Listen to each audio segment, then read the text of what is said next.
So I'm here with Sarah from Basilea Herb Farm, and been doing this quite a long time. I have been growing herbs a long time. And we've brought her along to the channel for her herb expertise. Also, she's very invested in growing herbs hydroponically, which we will hear a lot about over the next course of times. It'll be a monthly feature for now, see how it goes. We also want a lot of your feedback and input in what you would like to know as time goes by, and we can address those questions that you have, hopefully answer them. But for now, I'll hand you over to Sarah, and she can give you a little bit more information on what goes on around here. Thank you very All right. much. That's a wonderful introduction, Stewart. Really appreciate that. Thank you very much for giving me this opportunity to share with you and the YouTube followers all the information that I've gained over my 2 decades now in growing herbs. I did start way back in my teens.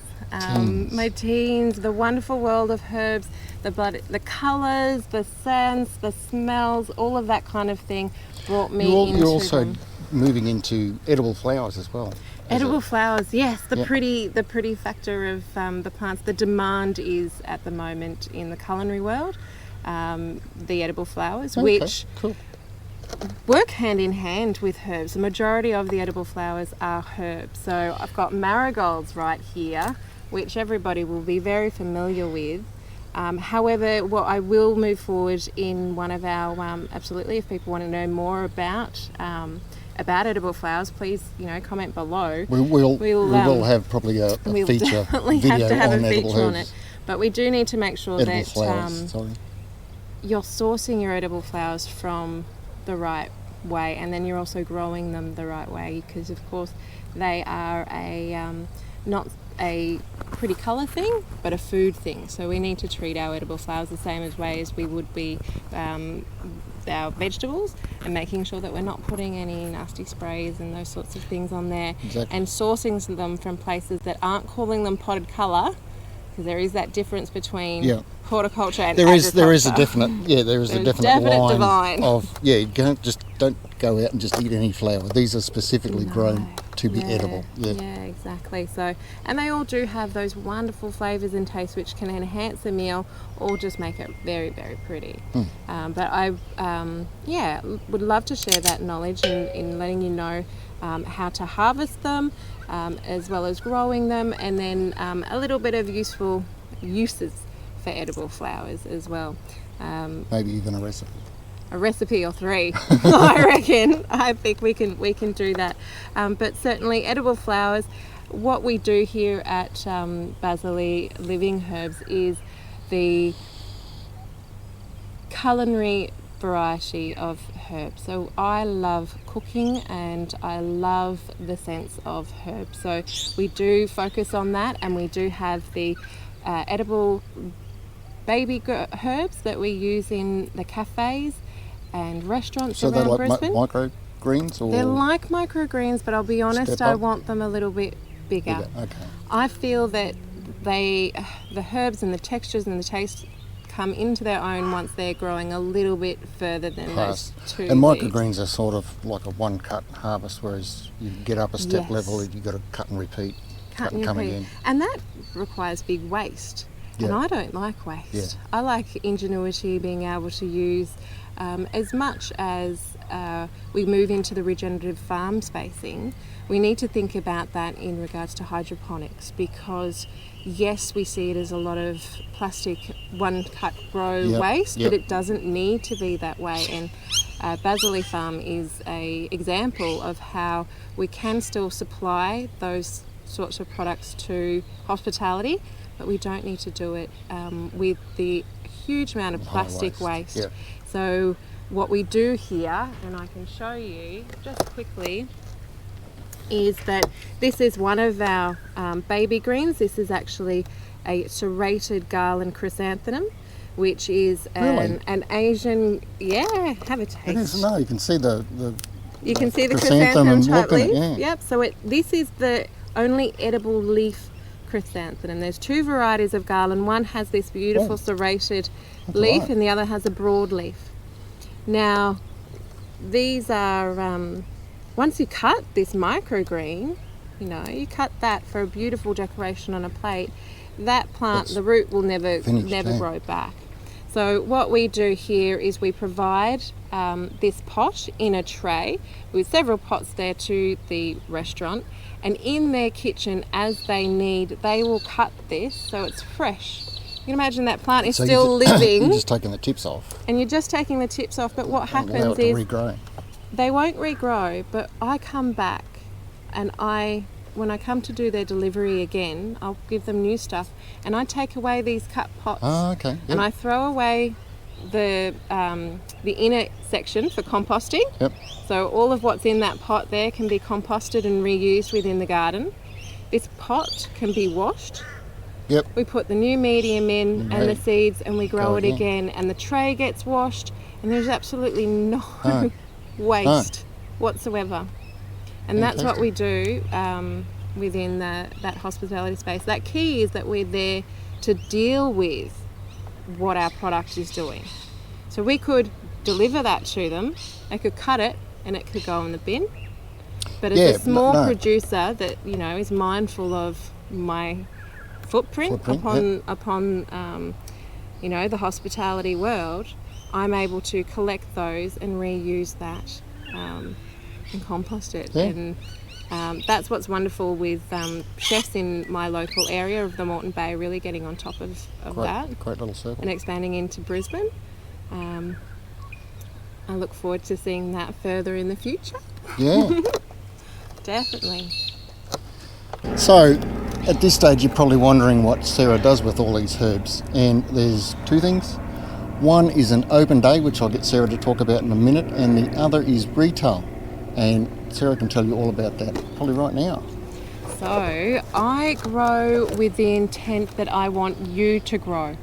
I sell mature seedlings, just like this spinach here, where there are lovely, beautiful leaves that you can use straight away, and then you can plant your seedling in the ground. I have a huge variety because I do love the generosity of plants and the wonderful things that they do. I make sure that I put a lot of the staples in there, sweet basil being one of our big croppers, as well as coriander, but I do like to put in an array of different types of things, such as this one over here. Now, I think most people would be very familiar about marigolds, and wonderful marigolds they are, but they do end up dying off because they are annual plants. This one here is a Mexican marigold or a perennial marigold. So wonderful different things that we can put into our garden that will provide us with the benefits of herbs as well as edible flowers. So this is the flower on this one? This is a flower on this one. Can you smell that? Oh, that's lots. That's almost minty, basil. Yeah, passion fruit. Passion fruit, yeah. Passion fruity, also known as passion fruit marigold. Not the smelly. Not the stelly stinky, no. But that's one of the wonderful things that Basilea and I try to do as a culinary herb educator. So they're, all of that wonderful things that Basilea gets to do. Now, I put that within all of these retail seedlings, mature seedlings, into fruit and veg shops because I've got this strange old-fashioned feeling like we should be getting our greens and things, including our herb seedlings, from our fruit and veg shops where we can. So there's a few really beautiful big fruit and veg that have great fruit and veg grocers that have great specials that I recommend if you're in a couple of Brisbane areas. Blunder Road down at Oxley on the south side. And we've also got Sam Coco's at Annalee, which is in the inner Brisbane area. Or there's also on the north side T-Bones at Aspley, or further north in the Moreton Bay we've got the Northside Fruit Barn. More places online. Check out my website baselealivingherbs.com for more of those locations. But if you can't get into those things, I do have the open days, which is how I met you. I've known about the open day for quite a while, and I have been trying to get here for quite a long time. But I finally made it last month, and there's people everywhere. I was quite, not surprised, but impressed, I guess, maybe. Oh, Yeah. thank you. I thought, oh, this is a good setup.